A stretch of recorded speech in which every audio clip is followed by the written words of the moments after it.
9 अक्टूबर को हिल जाएगी यूपी की सियासत। बुआ और भतीजे करने वाले हैं बड़ा खेल। मायावती और चंद्रशेखर के ऐलान से विपक्ष के छूटे पसीने।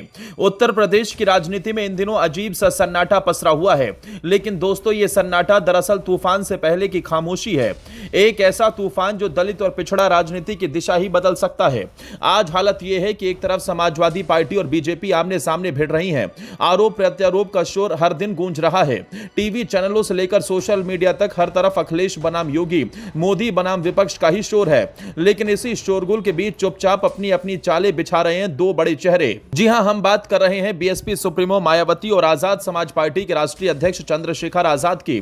दोनों ही नेता अपनी अपनी राजनीतिक बिसात बिछा चुके हैं और दिलचस्प बात यह है कि दोनों ने ही 9 अक्टूबर का दिन चुना है, वही दिन जब काशीराम का परिनिर्माण दिवस मनाया जाता है। अब जरा सोचिए, एक तरफ मायावती जिनके पास लंबा अनुभव है, जिनके पास कभी पूरा दलित वोट बैंक था और जिन्होंने 4 बार यूपी की गद्दी संभाली, वहीं दूसरी तरफ चंद्रशेखर आजाद जो नई ऊर्जा, युवा नेतृत्व और आक्रामक राजनीति की पहचान बन चुके हैं।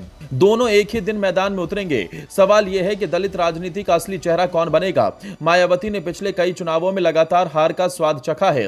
कभी दलितों की एकमात्र नेता मानी जाने वाली मायावती अब अपनी पकड़ खो चुकी हैं। बीएसपी का जनाधार लगातार सिमटता गया है। 2017 और 2022 के विधानसभा चुनावों में उनका प्रदर्शन बेहद खराब रहा। जिले दर जिले बीएसपी का वोट बैंक खिसकता चला गया। दलित मतदाता, खासकर जाटव समुदाय के अलावा अन्य हिस्से अब पूरी तरह छिटक चुके हैं। लेकिन मायावती अभी हार मानने वाली नहीं है। उनका मिशन 2027 साफ है।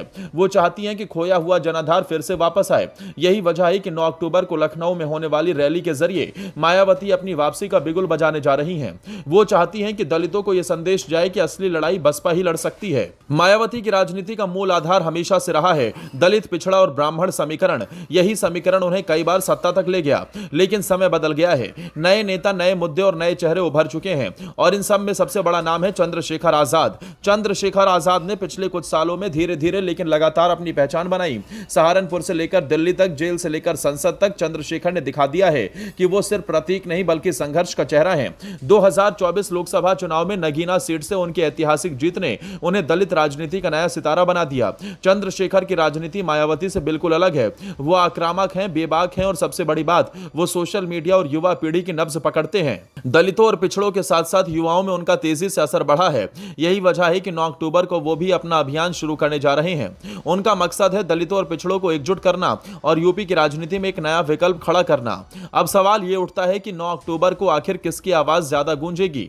क्या मायावती अपने पुराने अनुभव और ढांचे के दम पर खोया हुआ जनाधार वापस ला पाएंगी, या फिर चंद्रशेखर आजाद अपने उभरते जनाधार, युवा नेतृत्व और आक्रामक राजनीति से मायावती को पीछे छोड़ देंगे। दरअसल यह सवाल सिर्फ मायावती और चंद्रशेखर के भविष्य का नहीं है, बल्कि यूपी की पूरी राजनीति का है। क्योंकि अगर दलित वोट बैंक में बंटवारा होता है तो उसका सीधा असर बीजेपी और समाजवादी पार्टी दोनों पर पड़ेगा। बीजेपी चाहती है कि दलित मतदाता उसके साथ मजबूती से जुड़ा रहे। योगी सरकार ने दलितों के लिए कई योजनाएं चलाई। यही वजह है कि बीजेपी ने भी दलित वोटों पर मजबूत पकड़ बनाई है। लेकिन अगर दलितों में मायावती और चंद्रशेखर की टक्कर तेज हो गई तो बीजेपी के लिए भी समीकरण गड़बड़ा सकते हैं। वहीं दूसरी ओर समाजवादी पार्टी को हमेशा से दलितों का समर्थन कम ही मिला है। अखिलेश यादव ने बार बार कोशिश की कि दलित पिछड़ा गठजोड़ बन सके, लेकिन चंद्रशेखर की एंट्री ने सपा के इस प्लान को भी बड़ा झटका दिया है। तो दोस्तों, 9 अक्टूबर अब सिर्फ काशीराम परिनिर्माण दिवस नहीं रह गया।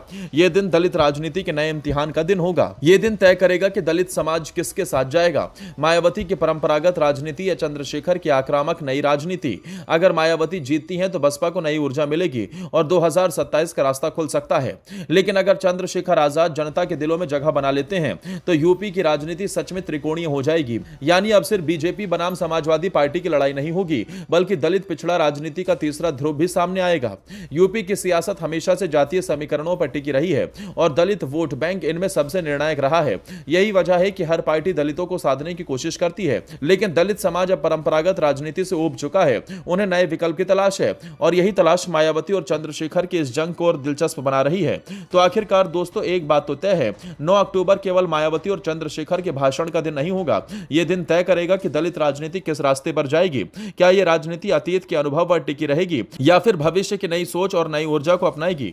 9 अक्टूबर का दिन यूपी की राजनीति का टर्निंग पॉइंट साबित हो सकता है, क्योंकि यह दिन ही बताएगा कि जनता किसका साथ देती है, मायावती का तजुर्बा या चंद्रशेखर का जोश।